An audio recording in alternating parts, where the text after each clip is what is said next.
హర her Mahadev Shambho.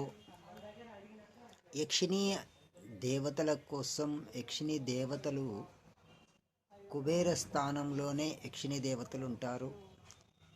కుబేరుడు అంటేనే శ్రీ వెంకటేశ్వర స్వామికి అప్పించినవాడు అని అందరూ నమ్ముతాము. అందరం కూడా దాన్నే ఆ విధంగా చూస్తాం. అయితే ఆ కుబేరుని దగ్గర యక్షులకు సంబంధించింది, యక్షిణి దేవతలకు సంబంధించింది కూడా ఆ కుబేరుడే రాజుగా ఉంటాడు, అధిపతి. అయితే ధనమంతా ఎవరి దగ్గర ఉంటుంది అంటే కుబేరుని దగ్గరనే ధన ఆకర్షణ, ధనము, బంగారం అని చాలా రకాలుగా ధనానికి సంబంధించిన నిధి నిక్షేపాలన్నీ కుబేరుని దగ్గరనే ఉంటాయి. అయితే నేను చెప్పే ఈ మంత్రంతో కుబేర సాధన చేస్తే, కుబేర యక్షిని సాధన చేస్తే, అంటే సాధన అనగానే అది యంత్రతంత్ర మంత్రాల ప్రకారం కాకండి, సామాన్య స్థితిలో ఉన్నవాడు కూడా అతనికి తగ్గట్టుగా స్థితి అనేది ఏర్పడుతుంది.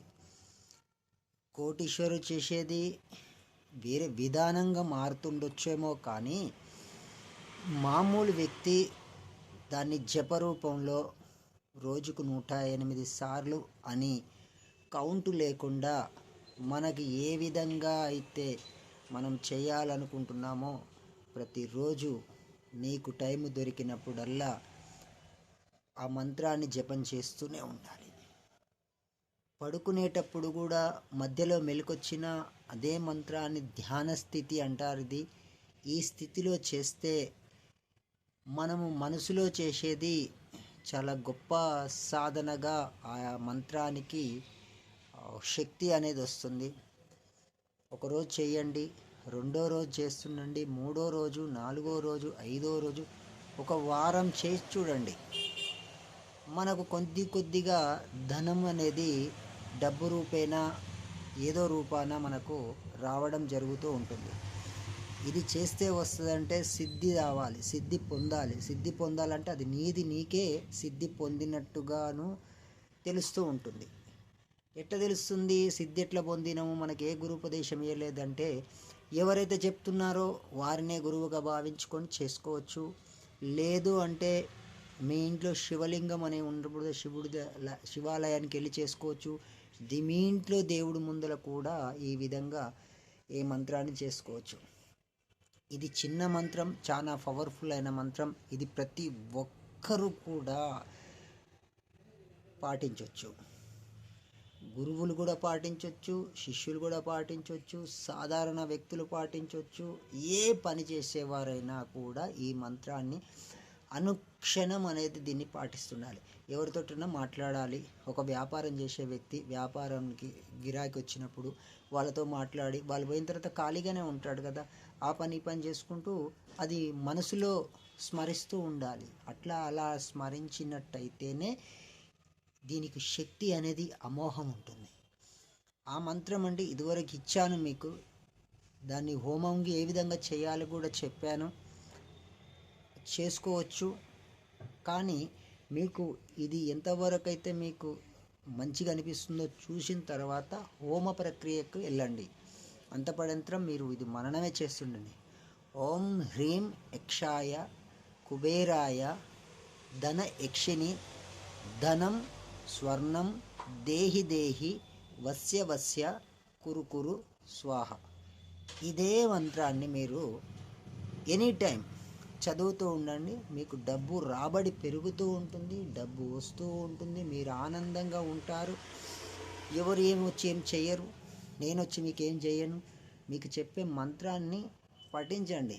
దీనివల్ల భయభ్రాంతులకు గురి అయ్యే అవసరమే లేదు, ఛాన్సే లేదు. ఈ మంత్రం మీ కుబేరునికి ఎప్పుడైతే ఆయన చెవులో పడుతుందో, ఆయన దగ్గర పడుతుందో, ఈ యక్షిని దేవత ఆయన దగ్గర చెప్పడం జరుగుతుంది, మనల్ని చూడడం జరుగుతుంది, మనకు తదాసనడం జరుగుతుంది. కోట్లు గడిస్తారని నేను చెప్పట్లేదు. ఎవరి స్తోమత బట్టి వాళ్లకు రాబడి పెరుగుతుంది. ఎవరి స్తోమత తగ్గట్టు వారికి ఆ పని జరుగుతూ ఉంటుంది. ఇదే మంత్రాన్ని ఓన్లీ డబ్బుకే కాదండి, బంగారాని కోసమైనా, డబ్బు కోసం. డబ్బు ఉంటే అన్నీ ఉన్నట్టు, బంగారం ఉంటే అన్నీ ఉన్నట్టు. డబ్బే ముఖ్యం మనకు. డబ్బు వస్తేనే ఫలితం దక్కుతుంది. ఇవాళ మనం ఒక 10,000 రూపాయలు సంపాదిస్తున్నాం, 12,000 సంపాదించవచ్చు, 13,000 సంపాదించవచ్చు, 15,000 సంపాదించవచ్చు, పెరుగుతూ ఉంటుంది మనకు. ఒకరోజు తగ్గినా మళ్ళీ అది మనకు రివర్స్ తెల్లారి రావచ్చు. షాపు తీసినా, బండి నడిపినా, ఏ వృత్తి చేసేవారైనా ఈ మంత్రాన్ని మీరు ఒక కండిషన్ పెట్టుకోండి.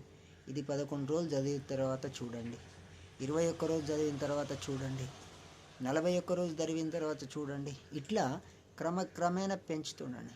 మెలుకొచ్చినప్పుడల్లా చదువుతూనే ఉండాలి. మీకు ఛాన్స్ దొరికినప్పుడల్లా చదువుతూనే ఉండాలి. అది ఇప్పుడు మనకు ఏదైనా షాప్లో ఉంటాం, మనకు గిరాకీ లేదు, ఖాళీగా కూర్చున్నాం, ఏం చేయాలి? ఆ మంత్రాన్ని ఉచ్చరిస్తూ ఉండాలి మనసులో. బయటికి చదవనవసరం లేదు, ఎవరికి చెప్పనవసరం లేదు, చదువుతూ ఉండాలి. ఆటోమేటిక్గా ఏదో ఒక గిరాకీ మనకు వస్తూనే ఉంటుంది, మనం ఇస్తూనే ఉంటాం, మళ్ళీ చదువుతూనే ఉంటాం. ఈ విధంగా ప్రతిరోజు దీని నియమగా, నిష్టగా మీరు అన్నం ఎలా తింటారు టైంకు, అదే పద్ధతి పాటించుకుంటూ ఇది చెయ్యండి. మీరు డబ్బు సంపాదించుకోండి, ఆనందంగా ఉండండి.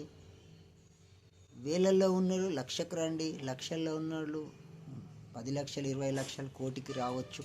ఇలా సంపాదించుకుంటూ పోవచ్చు. మంత్రాన్ని మాత్రం దుర్వినియోగం చేయకండి, ఆషామాషిగా చేయకండి. చాలా పవర్ఫుల్ శక్తి మంత్రం ఇది. ఈ మంత్రాన్ని యోగ దృష్టితో, దివ్య దృష్టితో